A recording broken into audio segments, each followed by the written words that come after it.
భాగ్యనగర ప్రతిష్టను పెంచడానికి brand image ను అంతర్జాతీయ స్థాయికి తీసుకువెళ్లేందుకు రాష్ట్ర మంత్రిగా ఎన్నో ప్రయత్నాలు చేశారని భారత కార్యనిర్వాహక అధ్యక్షుడు కేటీఆర్ అన్నారు. ఫార్ములా ఈ రేస్ కేసులో ఏసీబీ విచారణకు హాజరయ్యేందుకు వెళ్లే ముందు నందినగర్లోని తన నివాసం వద్ద మీడియాతో ఆయన మాట్లాడారు. హైదరాబాద్ ను ప్రపంచ పట్టణంలో నిలపడానికి రాష్ట్ర మంత్రిగా ఎన్నో ప్రయత్నాలు చేశాను అని చాలా వరకు ఫలించాయి. భారత అధికారంలో ఉండగా మా బావమర్దులకు 1137 కోట్ల కాంట్రాక్టులు ఇచ్చే దౌర్భాగ్యపు పని చేయలేదు. మంత్రిగా ఉంటూ కుమారుడి కంపెనీకి కాంట్రాక్టులు ఇవ్వలేదు. దానికి ప్రతిఫలంగా ల్యాండ్ క్రూజర్ కార్లు కొనలేదు. ఆ తెలివితేటలు సీఎం రేవంత్ రెడ్డి ఆయన మంత్రివర్గ సహచరులకే ఉన్నాయి. నేను నిక్కర్సైన తెలంగాణ బిడ్డను. ఏ పని అయినా రాష్ట్రం కోసం హైదరాబాద్ ప్రతిష్ట పెంచేందుకే చేశా. 6 పైసా అవినీతి చేయలేదు, చేయబోను. కొంతమంది కాంగ్రెస్ నేతలు నాపై బురద చల్లు పబ్బం కడుతున్నారు. ప్రభుత్వం వైఫల్యాలపై మేము మాట్లాడుతూనే ఉంటాం, కొడుతూనే ఉంటాం. లగచర్లలో రైతులను జైల్లో పెట్టిన హైడ్రా పేరిట ఇల్లు కొల్లగొట్టినారు. 6 గ్యారెంటీలు అమలు చేయకపోయినా అడుగడుగునా మేము నిలదీశామని కేటీఆర్ అన్నారు.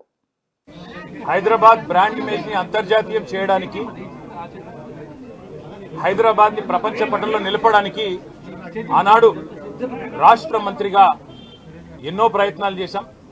ఆ ప్రయత్నాలు చాలా మేరకు ఫలించి హైదరాబాద్, తెలంగాణ భారతదేశంలోనే ఒక ప్రధానమైన నగరంగా ప్రపంచ దృష్టిని ఆకర్షించే స్థాయికి తీసుకొచ్చే విధంగా పనిచేశాం.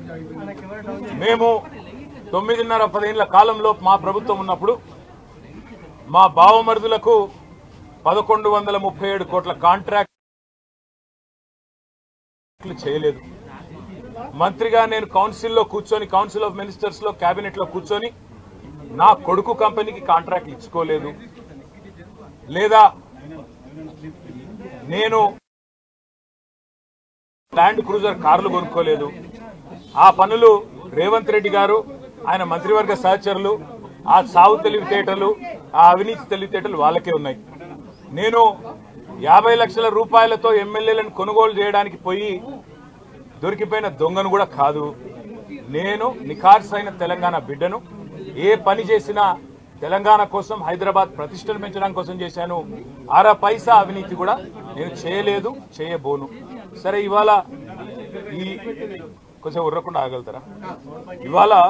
ఇవాళ కొంతమంది అర్థమయ్యి కాని వాళ్ళు, తెలిసి తెలియని వాళ్ళు ఏదో కొంత బురద జల్లి తాత్కాలికంగా మీడియా మేనేజ్మెంట్ ద్వారా రాజకీయ పబ్బం గడుపుకోవాలనుకునే కాంగ్రెస్ వాళ్ళకి నేను చెప్పేది ఒకటే, నిజం నిలకడ మీద తెలుస్తుంది.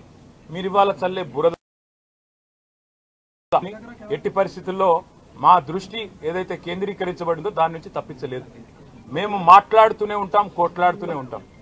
గత సంవత్సర కాలంగా విద్యుత్ ఛార్జీలు పెంచవద్దని కొట్లాడింది టీఆర్ఎస్. లగచర్లలో నువ్వు రైతులను జైల్లో పెడితే అడ్డుకున్నది టీఆర్ఎస్.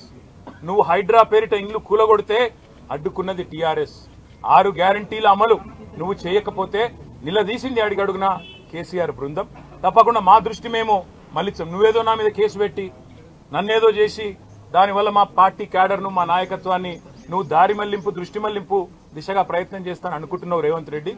అది నీ వల్ల